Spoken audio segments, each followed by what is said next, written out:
Who cares? What's up guys, it's Justin Rundle from EcoPlanet Earth. I want to make a quick video today just to give you an overview of why we should care. Why do we care about the environment? A lot of people think about humans and environment as two separate things, but that's obviously an illusion. Humans come from Earth and we are intimately dependent on it and connected with it. The Earth is just as much a part of our DNA as our own family tree. Okay, no pun intended to the tree behind me. All right, our Earth is extremely unique, and I just want to give you, let's start with the unique characteristics of Earth and what makes planet Earth so special. The first thing that's special about Earth is its location in a solar system. First, you should think about a solar system as a family. Our solar system and every planet in it formed at the same time our sun formed, okay? And they are all one system, hence solar system. For example, Jupiter has a role to play, which is that it's so massive that it actually acts as like a security guard, okay? And it protects, as it's circling around the sun, it protects Earth from comets. But even Earth's location to the sun is significant. When you get too close to the sun, not only does temperature change, but radiation changes. We have the perfect amount of radiation here. And what I mean by that is Mercury, for example, it's only 3 times closer to the sun, but it has 9 times the amount of radiation. If you think about Venus and Mars that are on either side of the Earth, so Venus being closer to the sun has just a little bit more atmosphere than Earth does, and it's uninhabitable. It's in the same solar system, it's not that much closer to the sun, but we could never live there just because it has a little bit too much atmosphere. Mars, on the other hand, has just a little bit too little atmosphere. It's a little bit further from the sun, but it actually looks like it's more of a desert, and that's because it doesn't have the same moisture and weather systems that we have on Earth. Now, they found some other planets that are in the same area of distance that we are in, called the Goldilocks zone. But those planets, one of those little characteristics changes, and all of a sudden that planet is not habitable. It spins too fast. Its gravity is too low. It doesn't have enough atmosphere. There's no Jupiter to protect it from asteroids. More unique characteristics. We have one moon, and the moon is perfect for Earth. Real quick, the moon came from Earth. The current belief is that when Earth was just molten lava, it was hit by another object, and that the moon actually splashed off of Earth and formed its own gravity, and that is why it is in perfect synchronized orbit with Earth. I mean, you ever wonder why you only see one side of the moon? How is it just always perfectly there? It goes right along with the Earth. That's because it has that geosynchronous orbit, because it's part of the Earth. So we are intimately connected with the sun and intimately connected with the moon. We're so lucky to have both. But if either of those were different, even just a little bit, it would make Earth uninhabitable. You also have to think about tidal action and how the moon affects the tides, waves going up and down. You know, the origin of complex multicellular life came from that tidal action. You know, DNA, there's some split theories about where DNA comes from, but we know that multicellular organisms wouldn't exist if it wasn't for tidal zones. Tidal zone shout out.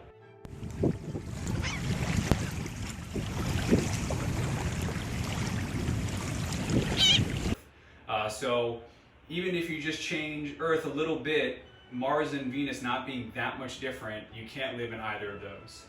And you see a lot of these people out there talking about living on Mars or moving to another place. Look, if we have the resources and the ability to move to another exoplanet of some kind, why not use those resources and ability to make Earth more habitable, right? Just makes sense. So along with the size of our planet comes a few characteristics. One, its spin rate. You may not think about it, but a day that takes 24 hours is unique. A day could take a week, or a day could take an hour. Why does that matter? There are case studies of humans living in Alaska that get SAD, seasonal affective disorder, where they don't get enough sun, right? The day is too short. Here on Earth, the sunrise and sunset allows for the living organisms to go through changes. We've got nocturnal animals, just like we've got nocturnal plants, and things that happen at night that couldn't happen during the day, and vice versa. The amount of gravity, right? Gravity is a function of mass and density. So if our Earth was a little bit more dense or a little bit bigger with the same density, there'd be more gravity. And obviously, you know, we have a hard enough time fighting the current amount of gravity that we have now. Imagine if there was too much gravity or not enough gravity. There's studies that show that astronauts undergo all kinds of physiological changes when they're not at the proper amount of gravity. Then you start thinking about how gravity affects atmosphere. The gravity of Earth affects atmospheric pressure. And if you've ever had your ears popped by diving too deep or flying too high, the pressure systems that are around our heads right now, we have evolved exactly to those pressure systems, and without those, we wouldn't be able to survive. Here's an interesting takeaway on that point, right?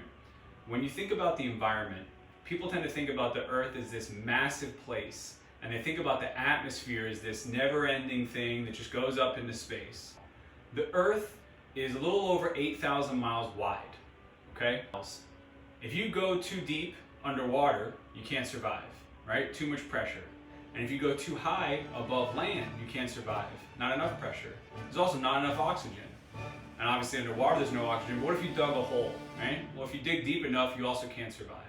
So you have to think about where on Earth humans can even survive is a very thin layer, a very thin slice of our surface, of our atmosphere that we can even live on. As a pilot, I'll tell you, you actually can't stay above 12,500 feet for very long at all before you undergo hypoxia, which is a lack of sufficient oxygen in your brain. Pilots misunderstood the warning signal due to hypoxia.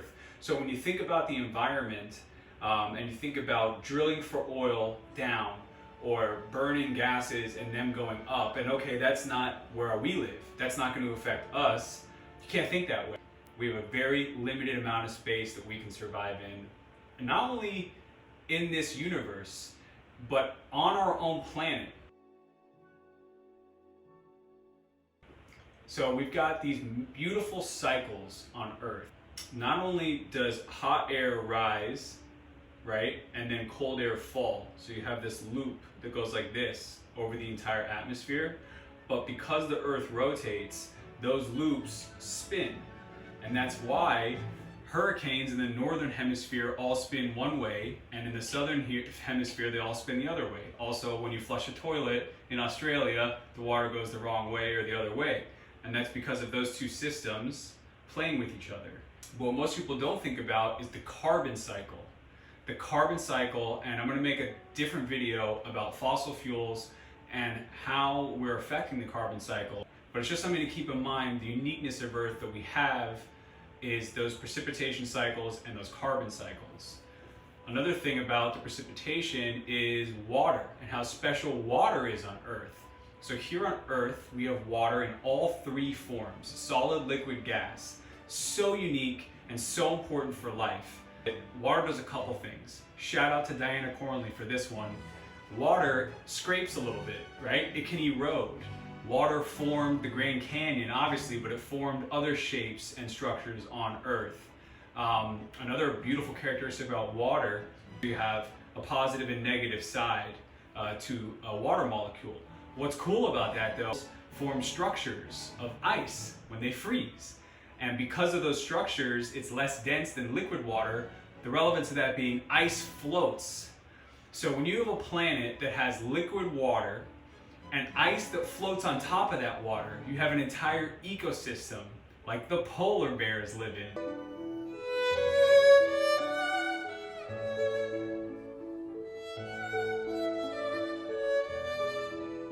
But it's so fragile because just one temperature, 1 degree, one way or the other, is going to melt that ice the wrong way or freeze it the wrong way. And yeah, that happens over time, right? We go through different seasons, and as the Earth goes closer and farther away from the sun, those temperatures change. But if the Earth as a whole gets hotter, it's not good for ice, all right? And it's not good for those environments. Not only that, we are polarized here in Earth. The North and South Pole act as a magnetic barrier. Constantly the sun is giving off these solar flares that would just constantly hit Earth if it wasn't for those magnetic forces. Another relationship and cycle to think about is the oxygen and carbon dioxide cycle, right? So we obviously need oxygen to live. It's part of every breath that we take. But the relationship between humans and plants, we take for granted. Not only are those plants helping us with the carbon cycle as it sits right now and maintaining that cycle, but they literally filter our waste, right? When we exhale, they inhale, and then they feed us. And they start as a seed, which is so inexpensive and cheap. You can plant a little seed in the ground and it turns into this amazing machine that sucks carbon out of the air, puts oxygen into the air, provides shelter for animals, and feeds you, right? I mean, how lucky could we possibly be? So, that's a list that I thought of what I love about Earth and what makes planet Earth so special and so unique. And that's the why. That's the why you should care. Who cares? Who cares about Earth? I hate to tell you, there is no other place like it. It's time to start showing a little bit more love for this beautiful and unique place. I hope you enjoyed this video. If you want to get involved, check out ecoplanetearth.org and stay tuned for more videos. Leave a better world than you found. Peace.